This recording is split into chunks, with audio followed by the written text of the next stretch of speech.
ముఖ్యమంత్రి కూడా ఇదే విషయాన్ని స్పష్టం చేశారు. మరి ఇప్పుడు ఈ రకంగా వాడుకోబోతున్నట్లుగా కనిపిస్తూ ఉంది. ఇదే అంశానికి సంబంధించి వాళ్ళ డిబేట్లో మాట్లాడదాం. డిబేట్లో పాల్గొంటున్నారు పాతర్ల రమేష్ గారు, టీడీపీ అధికార ప్రతినిధి, కోటేశ్వరరావు గారు రాజకీయ సామాజిక విశ్లేషకులు, రావి సౌజన్య గారు జనసేన లీడర్. అందరికీ నమస్కారం అండి, వెల్కమ్. ముందుగా సార్ కోటేశ్వరరావు గారు, అంటే ఈ వాలంటరీ వ్యవస్థ మీద ముందు నుంచి కూడా విమర్శలు ఉన్నాయి. సరే, ఇవాళ ప్రభుత్వంలోనే పనిచేస్తే కనుక కొంత ఇబ్బందులు ఉంటాయని భావించి 2 నెలల పాటు బ్రేక్ ఇచ్చి ఎలక్షన్ కమిషన్ కళ్ళు కప్పి వారిని కార్యకర్తలుగా వాడుకునేందుకు ఇంత పెద్ద ప్రణాళిక రచించబోతున్నట్లుగా కనిపిస్తూ ఉంది. ఏంటి సార్ అసలు ఇంత దుర్వినియోగం చేస్తున్నారు వ్యవస్థల్ని? మరి వాలంటీర్లని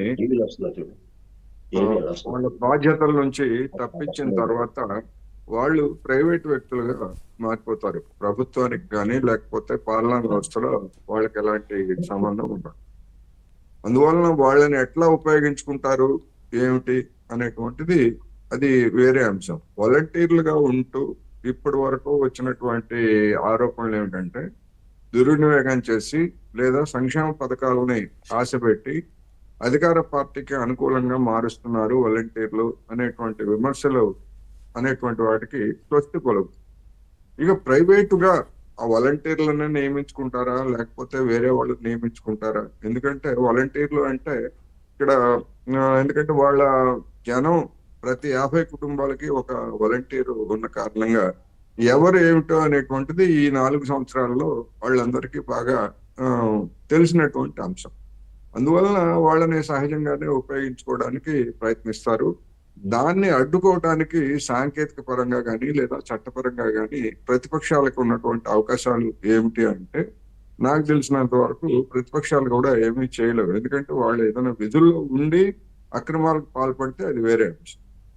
అందువలన సాంకేతిక ఇవన్నీ కూడా ఎక్స్పెక్ట్ చేస్తున్నదే.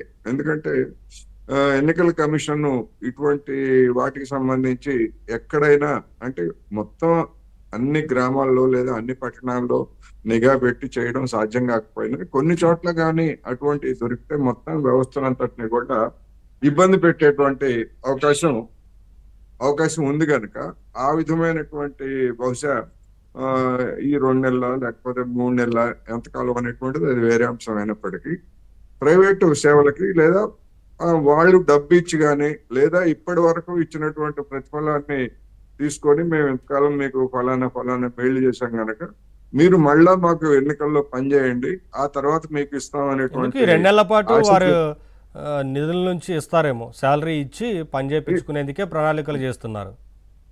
ఇవ్వచ్చు ఎందుకంటే వాళ్ళ దగ్గర పెద్ద మొత్తంలో డబ్బులు కూడా ఉంటాయి. అధికారంలో ఉన్నటువంటి పార్టీ గారికి డబ్బులు కూడా ఉంటాయి.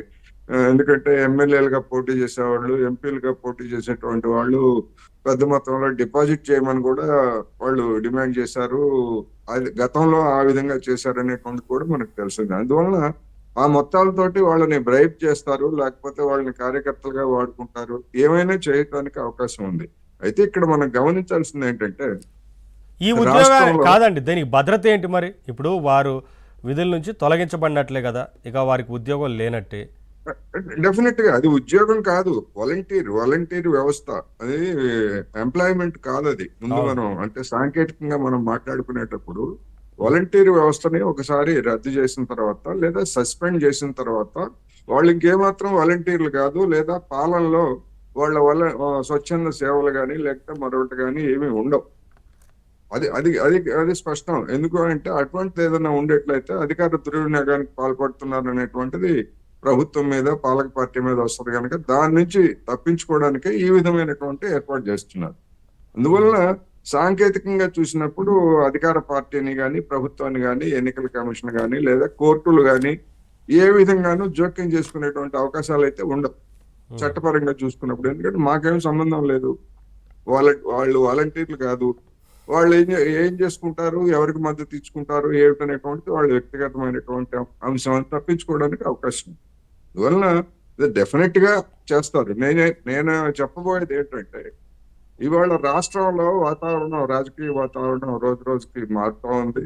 ప్రభుత్వానికి వ్యతిరేకంగా జనంలో అభిప్రాయం పెరుగుతూ ఉన్నటువంటి నేపథ్యంలో ఆ జనం అభిప్రాయాన్ని చూసిన తర్వాత అదే వాలంటీర్లు ఇప్పుడు మీరు చెప్పినట్టుగా వాళ్ళకి ఎంతో కొంత మొత్తం ఇచ్చి ఎన్నికల్లో ఒకవేళ చేసేయాలనుకున్నా గానీ డబ్బు తీసుకొని కూడా అధికార పక్షానికి చేస్తారా, లేకపోతే తటస్థంగా ఉంటారా, లేదా ప్రతిపక్షానికి అనుకూలంగా పనిచేస్తానికి కూడా అవకాశాలు లేకపోలేదు. ఎందుకంటే లాయల్టీస్ మారిపోతాయి. ఎవడు శాశ్వతంగా ఎవరికి కట్టుబడి ఉన్నట్టు, వాలంటీర్ అయినా లేకపోతే గ్రామ సచివాలయ వ్యవస్థ అయినా ఉద్యోగి అయినా కానీ.